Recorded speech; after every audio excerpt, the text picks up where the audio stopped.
حضرت ابراہیم نے جب دین کے لیے نکلے تو جدوجہد کی، گھر کے اندر بھی گھر کے باہر بھی۔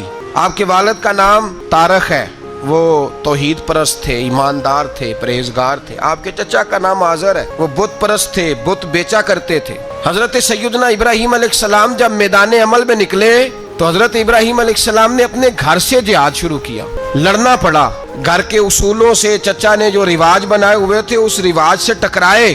فرمایا میں اپنے گھر کے اندر یہ بت پرستی نہیں ہونے دیں گا۔ چچا کو ایک دفعہ نہیں، بار بار 100 دفعہ سمجھایا۔ آپ کا چچا بت بنا کے بیچا کرتا تھا۔ حضرت ابراہیم علیہ السلام تھوڑے بڑے ہوئے تو کہنے لگا کہ چلو میرے ساتھ، تم بھی بت بیچنے ہیں، ہمارا کاروبار ہے۔ حضرت ابراہیم ساتھ نکلے تو بت پکڑا ہے، گندے پانی کے اندر اس بت کو ڈبوتے ہیں، کہتے ہیں کسی نے خریدنا ہے تو خرید لو، نہ یہ نفع دے سکتا ہے نہ نقصان دے سکتا ہے، جو اپنا آپ نہیں بچا سکتا تمہیں کیا بچائے گا، خریدنا ہے تو خرید لو۔ چچا کہنے لگا تو کاروبار چمکا رہا ہے کہ تباہ کر رہا ہے۔ گھر میں بڑے معاملات خراب ہوئے، جھگڑے ہوئے، لیکن حضرت ابراہیم علیہ السلام ایک منٹ کے لیے بھی اپنے گھر کے اندر بھی کمپرومائز کرنے کو تیار۔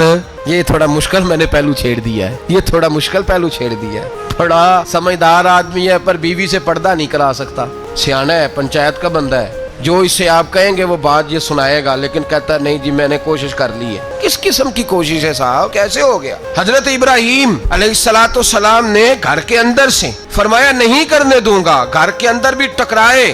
فرمایا تم جو بھی ہو پاش کیا چچا کے اصولوں کو، اور باہر جب نکلے تو صرف علاقے کے چیئرمین سے نہیں ٹکرائے، ایم پی ایم این اے وزیر مشیر سے نہیں ٹکرائے، سپر پاور نمرود دنیا کا واحد حکمران تھا اس وقت، دوسرا کوئی حکمران ہی نہیں تھا، اکیلے حکمران سے جا کر ٹکرائے۔ کوئی ساتھ فوج نہیں تھی، کوئی ساتھ ان کے طاقت بظاہر دنیا داری کی کوئی نہیں تھی، پر حضرت ابراہیم جا کے ٹکرائے۔ اور میرے رسول پاک صلی اللہ علیہ وسلم نے سند بیان کی، فرمایا افضل الجہاد کلمۃ الحق عند سلطان الجابر۔ فرمایا سب سے افضل جہاد یہ ہے کہ تو ظالم بادشاہ کے سامنے کھڑے ہو کے حق بات بیان کر دے، یہ سب سے بڑا جہاد ہے، یہ سب سے افضل الجہاد ہے کلمۃ الحق عند سلطان الجابر، سب سے بڑا جہاد۔ حضرت ابراہیم کھڑے ہو گئے، سپر پاور سے ٹکرائے۔ یہاں ہم لوگ حکمتوں کا شکار ہیں، دیکھیں گے، کریں گے، سوچیں گے، اور مولوی صاحب کو ویسے کہتے ہیں آپ پرہیز کریں سیاسی باتوں سے۔ بھئی اللہ کے ہر نبی نے جا کے وقت کے ظالم حکمران کو لتاڑا ہے، للکارا ہے، یہ تو مشن انبیاء ہے۔ حضرت سیدنا ابراہیم علیہ السلام نے جو اس کو جا کے کہا کہ تو جھوٹ بولتا ہے، تو جھوٹا ہے، تو خدائی کا دعویٰ کرتا ہے، تو بہت بڑا ظالم ہے، اور قرآن مجید نے اس ساری بات کو بیان فرمایا۔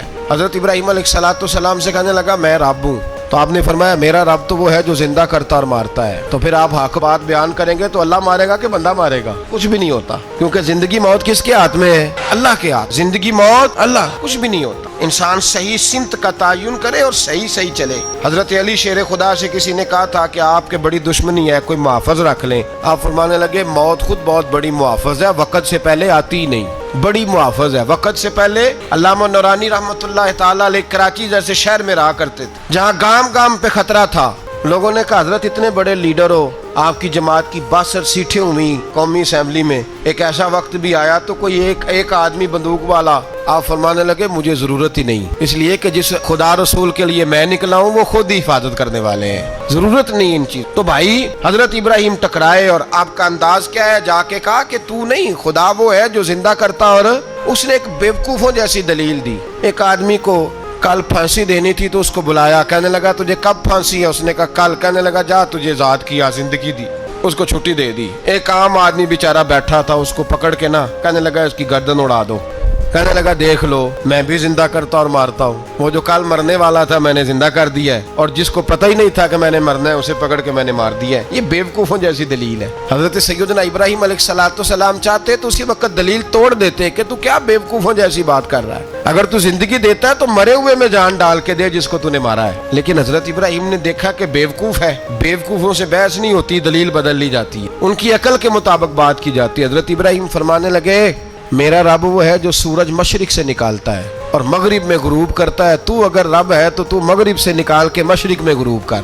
فبہت الذی کفر، کافر لاجواب ہو گیا، اس کے پاس اس چیز کا کوئی جواب نہیں تھا۔ علامہ اسماعیل حقی نے خوبصورت فقرہ لکھا ہے، خوبصورت جان ڈال دی ایک جملہ کہہ کے۔ حضرت سیدنا علامہ اسماعیل حقی رحمۃ اللہ علیہ فرمانے لگے چونکہ نمرود بیوقوفوں جیسی باتیں کر رہا تھا، اگر وہ یہ کہہ دیتا نا کہ میں سورج کو نکالتا ہوں مشرق سے، میں غروب کرتا ہوں معاذ اللہ مغرب میں نکالتا ہوں، تو آپ اپنے رب سے کہیے کہ وہ مغرب سے نکال کے مشرق میں غروب کرے۔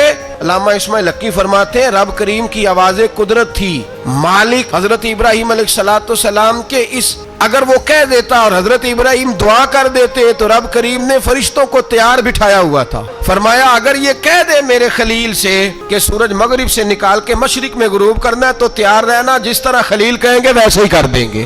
واتخذ اللہ ابراہیم خلیلا، ابراہیم ہمارا دوست جو ہوا، جیسے کہے گا ویسے کر دیں گے۔ حضرت سیدنا ابراہیم علیہ السلام کی باتوں کا جب جواب نہ دے سکا، دلیل نہیں بندہ دیتا، پھر لڑائی کرتا ہے، پھر جھوٹے موٹے اعتراض کرتا ہے۔ دلیل ختم ہوتی ہے تو لوگ ذاتیات پہ اترتے ہیں، کہتے ہیں یہ کھانستا صحیح نہیں، دیکھتا صحیح نہیں۔ دلیل ختم، اب ذاتیات پہ اترے، کہنے لگے مجھے پتہ چلا ہے کہ یہ فلانی جگہ گیا تھا تو وہاں جا کے اس نے اس طرح کیا ہے۔ پھر لوگ ذاتیات پہ اترتے ہیں، جب دلیل کا جواب دلیل سے نہیں دے پاتے پھر ذاتیات پر اتر کر حملے کرتے ہیں۔ حضرت ابراہیم کے دلائل کا جواب نمرود نہ دے سکا تو کہنے لگا کہ اس کو آگ میں ڈال دو۔ قوم گئی ہوئی تھی ساری، آپ نے بات سنی ہوئی ہے، میں نے صرف اشارہ دینا ہے، میلے پہ تو حضرت سیدنا ابراہیم علیہ السلام نے سارے بت توڑ دیے، کلاڑا بڑے بت کی گردن پہ رکھا، واپس آئے کہنے لگے بت کس نے توڑے ہیں؟ تو فرمایا اس سے پوچھ لو جس کی گردن پہ کلاڑا ہے۔ کہنے لگے یہ تو بول ہی نہیں سکتا، تو فرمانے لگے بڑے بیوقوف ہو جو بولتا ہی نہیں، سنتا ہی نہیں، اپنا آپ نہیں بچا سکتا، اس کی پوجا کرتے ہو؟ کہنے لگے پکڑو دلیلیں ختم ہو گئی، اس کو آگ میں ڈالو۔ بہت بڑی حویلی 45 فٹ مربع پہ مشتمل ایک حویلی بنائی اور 45 فٹ اونچی۔ مختلف روایات، علامہ اسماعیل حقی کہتے ہیں کہ 3 مہینے تک نمرود نے کہا کہ اس کے اندر لکڑیاں ڈالو۔ لوگ پوچھنے لگے کتنی دنیا جلانی ہے؟ کہنے لگا بندہ تو ایک جلانا ہے، پر بندہ بڑا تگڑا ہے، ایک بندہ۔ 3 مہینے لکڑیاں ڈالی گئیں، اور لوگوں کی جو تہمات ہوتی ہیں نا وہ بڑی عجیب ہوتی ہیں۔ تہمات میں نے بڑی تفصیل سے رمضان المبارک میں گفتگو کی تھی، بدشگونی تہمات لوگ لیتے ہیں، اس وقت بھی لوگ تہمات کا شکار ہو گئے، عقیدہ بگڑ جاتا ہے تو وہ عجیب و غریب باتیں کرنے لگتا ہے، تہمات کا شکار ہو گئے۔ بیبیاں نظر مان، میں بیمار ہوں، اگر صحیح ہو گئی تو اتنے من لکڑی دوں گی حضرت ابراہیم کی آگ جلانے کے لیے۔ ایک عورت لے کے جا رہی ہے لکڑیاں، ایک نیک دل آدمی نے اسے پوچھا کہاں جا رہی ہو؟ کہنے لگی میں نے منت مانی تھی تو حضرت ابراہیم علیہ السلام کو معاذ اللہ جلانے کے لیے لکڑیاں لے کے جا رہی ہوں۔ تو وہ رب کریم کے بندے کہنے لگے تو ڈھونڈتی رہے گی، تجھے وہ جگہ ملے گی نہیں۔ وہ بی بی کئی مہینے گھومتی رہی، جگہ ہی نہیں ملی جہاں لکڑیاں ڈالنی، ماری گئی۔ تہمات کا شکار ہوئے بہت سارے، تہمات کا۔ بھائی تہمات دین کے اندر منع ہے، تہمات دین میں کوئی نظر ماننا، کوئی کسی بزرگ کے مزار پہ جا کے سالے ثواب کے لیے کوئی چیز ماننا، یہ تو درست ہوا، لیکن غیر شرعی نظریں مان لینا کہ میں آگ کے گرد چکر لگاؤں گا، میں جناب وہاں جا کے یہ والا تماشا کروں گا، میں دھاگا باندھوں گا، میں رسا کاٹوں گا، میں وہاں گندے ہو سے پانی پیوں گا، ان کی شریعت اجازت، یہ تہمات ہیں، بدشگونی ہے، دین میں ان کی کوئی گنجائش۔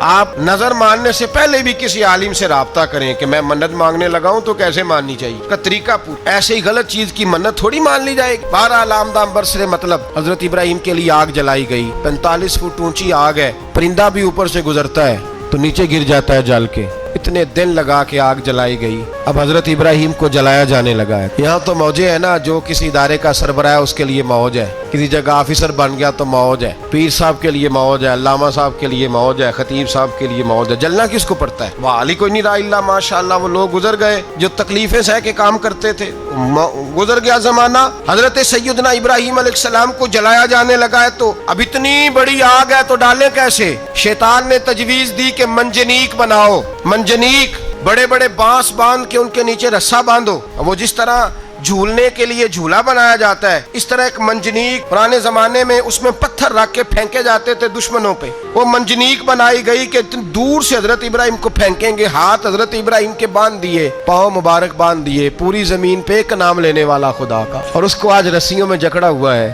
جب پھینکا جانے لگا نا آگ میں، حوریں رونے لگی، فرشتے تڑپنے لگے، اے اللہ یہ کیا ہونے لگا ہے؟ ایک تیرا خلیل اور وہ بھی آگ میں۔ فرمایا جاؤ جا کے اس سے کہو اگر تمہاری مدد لیتا ہے تو اسے بچاؤ۔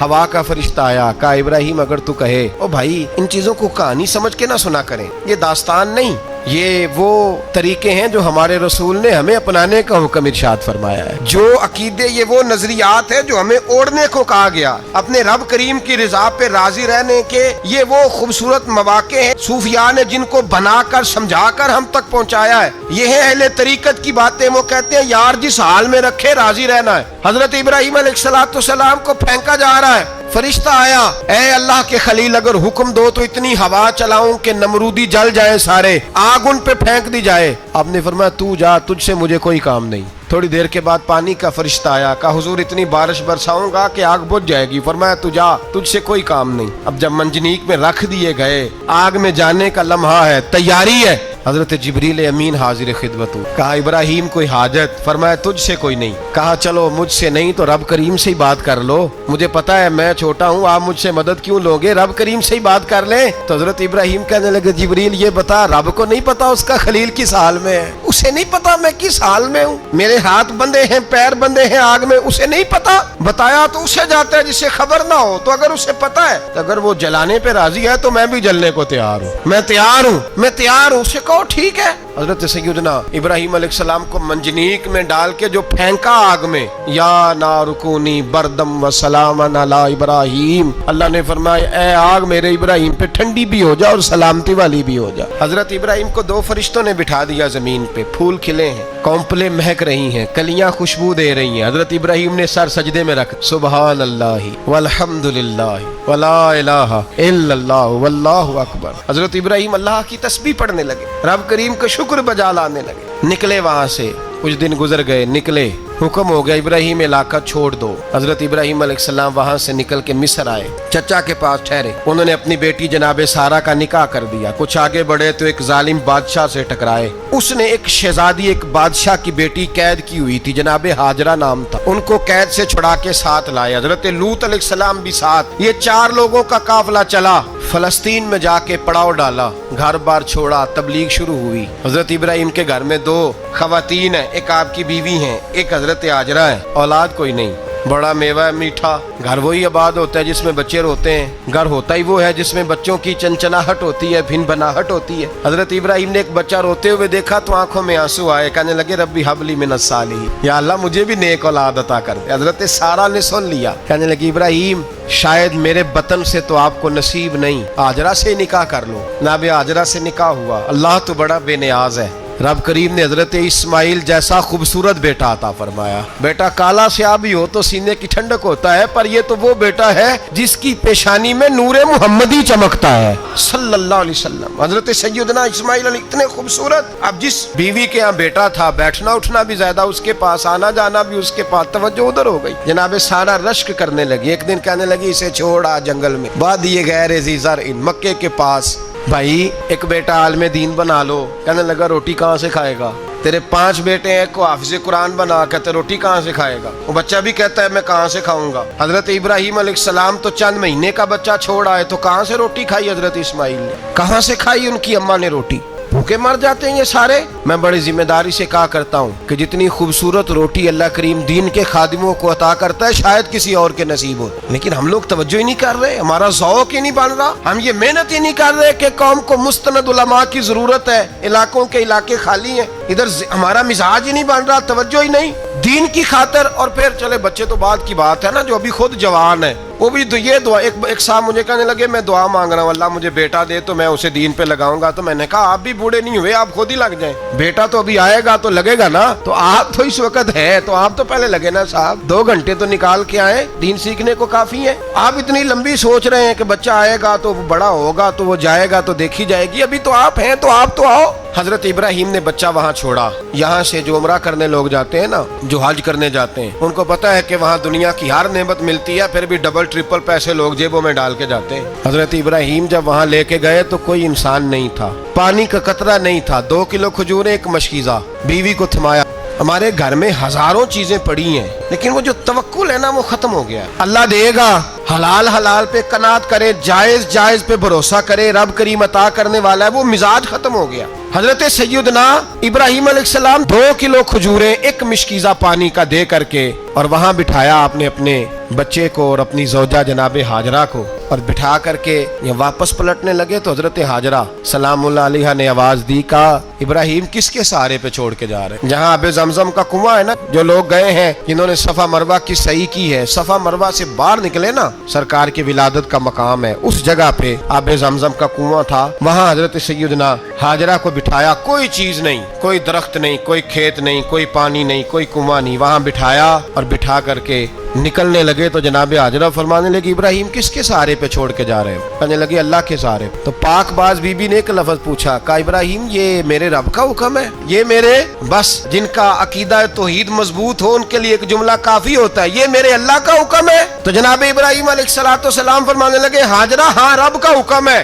جب یہ لفظ کہے تو چاہیے تھا نا حضرت ابراہیم تسلی دیتے، تو بی بی صاحبہ تسلی دینے لگی، عرض کرنے لگی ابراہیم اگر اللہ کا حکم ہے تو پھر آپ ہماری فکر نہ کرنا، اگر یہ رب کا حکم ہے تو پھر ہماری فکر نہ کرنا، جس رب نے ہمیں یہاں تک پہنچایا ہے وہ ہمیں کبھی بھی ضائع نہیں فرمائے گا، پھر فکر نہ کرنا۔ حضرت ابراہیم آ گئے، بات آپ نے سنی ہوئی ہے، اشارہ کرنا مقصود ہے۔ 13 سال میں چلے مان بھی لیا جائے بعض روایات کی روشنی میں کہ آتے جاتے بھی رہے، لیکن مکمل دیکھ بھال اپنے بچے کی پرورش میں پورا حضرت ابراہیم علیہ السلام کا کردار، سارا کردار ماں کا تھا۔ میں جب خواتین کے بارے میں کوئی بات کرتا ہوں تو میں آپ کو اکثر کہتا ہوں کہ یہ صرف بیوی کے لیے حکم نہیں ہوتا، یہ ٹریننگ بیٹی کو دینی ہے اور بہن کو دینی ہے، یہ تربیت کریں اپنے گھر میں۔ میں تجربے کی روشنی میں یہ بات عرض کیا کرتا ہوں کہ بھائی بچے باپ کے فرما بردار اس وقت ہوتے ہیں جب اماں انہیں باپ کا فرما بردار کرتے، اور بچے باپ کے نافرمان بھی تب ہوتے ہیں جب اماں انہیں باپ کا۔ میں نے اپنے کانوں سے سنا ایک دفعہ ایک بچہ اپنے باپ سے کہہ رہا ہے آپ نے تو ساری زندگی باہر گزار دی، پیسے کمانا کون سا مشکل کام،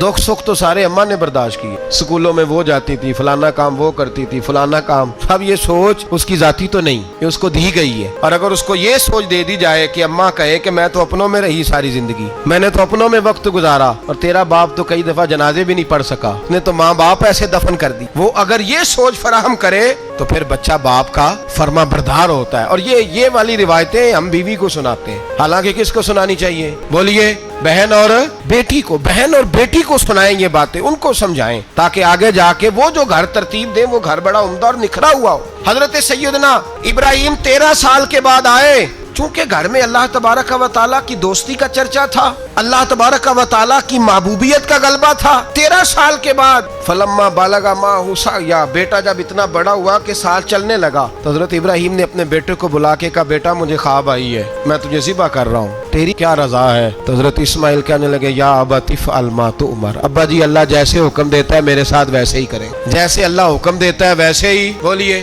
حضرت حاجرہ کو کہا کہ ایک دوست نے دعوت کی ہے تو وہاں جا رہے ہیں، بی بی مطمئن ہے، تفصیلات کی ضرورت نہیں، ختم بات، اعتبار ہے، مطمئن ہو گئی۔ شیطان پیچھے سے آیا اماں کے پاس، ذرا تھوڑی دیر کے لیے تصور جمائیے، یہاں تو پڑوسن آ کے کوئی بات بتا دیتی ہے خاوند کے بارے میں تو کئی مہینے جھگڑا جاری رہتا ہے، پڑوسن محلے دار۔ شیطان نے آ کے بتایا لفظ کیا ہے؟ کہا حضرہ تمہیں پتا ہے کہاں جا رہے ہیں؟ کہا دوست کی دعوت میں۔ تو کہنے لگے دوست کون ہے؟ رب کریم، اور ابراہیم کا خیال ہے کہ اس رب نے مجھے حکم دیا ہے کہ میں ذبح کروں۔ تو حضرت حاجرہ کہنے لگی کبھی باپ بھی بیٹے ذبح کرتے ہیں؟ شیطان کہنے لگا ان کا خیال ہے کہ ان کے رب نے حکم دیا ہے۔ تو جناب حاجرہ فرمانے لگی اگر رب نے حکم دیا تو پھر تو مجھے شیطان لگتا ہے، تو مجھے شیطان لگتا ہے۔ کہا کیا مطلب؟ فرمانے لگی اگر رب کریم کا حکم ہے تو میرے پاس ایک اسماعیل ہے، اگر 1000 بھی ہوتے میں سارے اللہ کے راستے میں پیش کر دے دیتی، مالک کا ہی تو ہے سارا، اسی کا ہے، اس میں لیت اللہ کی کیا گنجائش؟ حضرت سیدنا ابراہیم علیہ السلام نے بیٹے کے حلق پہ چھری رکھ بھی دی اور چھری چلا بھی دی، رکھ بھی دی، اور وہ تو اللہ کریم نے فرمایا یا ابراہیم قد صدقت الرؤیا، ابراہیم تو نے خواب سچا کر دکھایا، وہ قیامت تک تیرا نام رہے۔ حضرت ابراہیم نے وطن بھی دیا، جان بھی دی، بیٹا بھی، اللہ کریم نے دمبے دیے، فرمایا یہ فدیہ ہے۔ اب یہ قربانی قیامت تک حضرت ابراہیم کے طریقے کے مطابق جاری ہے۔ حضرت ابراہیم بہت بڑے مہمان نواز، بہت بڑے۔ آپ جب مصر میں قیام تھا تو بڑے بڑے لمبے چوڑے لنگر پکتے تھے، لوگ آیا جایا کرتے تھے، بڑا تفصیل کے ساتھ کھانا ہوتا تھا۔ مہمان نوازی آپ کی خاص صفت مبارکہ ہے۔ ہمارے ہاں بھی مہمان نوازی ہوتی ہے امیروں کی، بلکہ اب تو مہمان نوازی اس طرح کی ہے کہ کل تیری میرے پاس دعوت ہے اور پرسوں میری تیرے پاس ہے، وہی امیروں میں وہ چکر رہتا ہے، پارٹیاں دوست ایک دوسرے کو ڈالتے ہیں، تیری طرف پارٹی تیری طرف، اور اسی انداز میں اب یہ عید آئے گی نا ٹکا پارٹیاں ہوں گی جگہ جگہ، اور لوگ سوال پوچھنے لگے ابھی سے، کہتے ہیں قربانی کا کتنا گوشت گھر رکھنا جائز ہے؟ قربانی کا کتنا گوشت گھر رکھنا جائز ہے؟ سارا ہی جی، اس لیے فریزر لے لے، فریج سے نہیں کام چلے گا، سارا ہی جہاز گھر رکھنا سارا ہی جائز ہے، رکھ لیں۔ او خدا کے بندے، قربانی وہ بندہ دیتا ہے جو سارا سال ہی گوشت کھاتا ہے، صحیح کہہ رہا ہوں؟ قربانی صاحب نصاب صاحب استطاعت بندہ دیتا ہے نا تو وہ سارا سال ہی گوشت تو سارا گھر میں رکھنا بھی جائز ہے، لیکن سارا دے دینا بھی تو جو آ رہی ہے اس پہ کیوں توجہ کرتے ہو، جو دوسرا جائز ہے اس پہ کیوں نہیں عمل کرتے؟ سارا تقسیم کر دیں، بات ختم ہوئی۔ یقین کریں محرم میں جا کے دوست ٹیلی فون کر کے سوال پوچھتے ہیں، کہتے ہیں صاحب سنا ہے قربانی کا گوشت محرم میں کھانا جائز نہیں، میں کہ نہیں ربیع الاول چ بھی جائز جے، رجب رمضان تک کھاؤ، کوئی بندہ نہیں منع کرتا، اس لیے کہ کسی کو دینا تو پسند ہی نہیں، یا پھر اس میں سے جو خاص چیزیں ہیں وہ اپنی فریج میں اور باقی جو ہے وہ دوسروں کے لیے۔ یہ کیا طریقہ ہے ہمارا؟ اور اسی پہ عمل ہے۔ اللہ تبارک و تعالی ہمیں سمجھنے کی توفیق عطا فرمائے۔ حضرت ابراہیم بہت بڑے مہمان نواز تھے، صرف قربانی نہیں دیتے تھے، سارا سال بہت سارا لنگر، بہت سارا کھانا پینا، بہت ساری چیزیں جاری رہتی تھیں، اور جتنے غریب لوگ تھے فلسطین کے ان کو پتا تھا کہ حضرت ابراہیم علیہ السلام کا لنگر جاری ہے۔ فلسطین میں جب آپ کا قیام تھا، ایک دفعہ ڈھیروں مہمان آ گئے اور کھانے کو کوئی چیز نہیں، حضرت سارا اور جناب ہاجرہ دونوں اس وقت موجود تھیں۔ وہ کہنے لگی ابراہیم بہت سارے مہمان آ گئے تو کیا کریں؟ جناب سارا کہنے لگی کس طرح کر کے ان کی مہمان نوازی کرنی، اور حالات یہ ہیں کہ قحط پڑا ہوا ہے فلسطین میں، مصر میں، دور دراز علاقوں میں۔ تو حضرت ابراہیم کہنے لگے یہ اللہ کے مہمان ہیں اور ہمیں رب کریم کا بندہ سمجھ کے آ گئے ہیں، اللہ ہی بندوبست کرے گا۔ فرمانے لگے میرا مصر میں ایک دوست ہے، وہ قحط کے دنوں میں غلہ جمع کر لیتا ہے، میں اس کی طرف پیغام بھیجتا ہوں، مجھے امید ہے وہاں سے غلہ ملے گا۔ 2 3 5 اونٹ والے غلام بلائے اور ان کو کہا کہ جاؤ غلہ لے آؤ مصر کے دوست سے۔ وہ لوگ کہتے ہیں ہم غلہ لینے گئے، وہاں جب پہنچے تو حضرت ابراہیم خلیل اللہ علیہ السلام کا پیغام دیا تو آپ کا وہ دوست کہنے لگا غلہ تو بے شمار تھا، مجھے خبر نہیں تھی کہ حضرت ابراہیم کا پیغام آئے گا، تو میں تو سارا تقسیم کر چکا ہوں، لوگ لے گئے، اب تو کوئی شے نہیں۔ اب وہ خالی آ گئے 5 کے 5 اونٹ۔ جب خالی آئے تو حضرت ابراہیم کی حویلی کی دیواریں چھوٹی چھوٹی تھیں، ان غلاموں میں سے، خادموں میں سے، آپ کے ان چاہنے والوں میں سے ایک کہنے لگا یار وہ غریب تو انتظار کر رہے ہوں گے کہ غلہ لینے گئے ہیں، ہمیں روٹی ملے گی۔ چھوٹی چھوٹی دیواریں ہیں، وہ جب دیکھیں گے نا خالی آ گئے تو انہیں تکلیف ہوگی، اس طرح کرو بوریوں میں ریت بھر لیتے ہیں، ریت بھر کے لے جاتے ہیں، بعد میں اندر رکھ کے انہیں سمجھا بہلا لیں گے یا حضرت ابراہیم کو بتائیں گے، وہ خود ہی ان لوگوں کی دل جوئی فرمائیں گے۔ اب غلہ کی جگہ ریت بھر کے اونٹوں پہ رکھ کے لائی گئی، لا کے بوریاں جب رکھ دی گئیں، حضرت ابراہیم علیہ السلام دوپہر کے وقت آرام فرما رہے تھے، بی بی سارا اٹھی، کہتی ہیں جب میں نے دیکھا نا کہ بوریاں پہنچ گئی ہیں تو گئی، غلام کو ساتھ لیا اور اس کو جب کھولا نا تو کہتی اتنی حسین گندم میں نے پہلے کبھی دیکھی نہیں تھی، اتنا پیارا دانا میں نے کبھی ملاحظہ ہی نہیں کیا۔ فرماتی ہیں جب اس کو پیس کر چکی میں روٹیاں پکائیں تو خوشبو دور دور تک پھیل گئی، اعلیٰ غذا بنی، بڑے بڑے کھانے بیبیوں نے مل کے پکائے، چن دیے گئے۔ حضرت ابراہیم اٹھے تو لوگ کھانا کھا رہے، سجدہ شکر ادا کیا، اور جب سجدے میں گئے تو وہی آنے لگی، پھر رونے لگے۔ جب پلٹ کر باہر تشریف لائے تو جناب سارا کہنے لگی ابراہیم تمہارا مصری یار بڑا اچھا ہے، اس نے اتنی اعلیٰ گندم بھیجی ہے کہ اتنی تو میں نے پیاری گندم کبھی دیکھی نہیں۔ جناب ابراہیم مسکرائے، فرمانے لگی سارا یہ مصری یار نے نہیں بھیجی، یہ میرے عرشی یار نے بھیجی ہے۔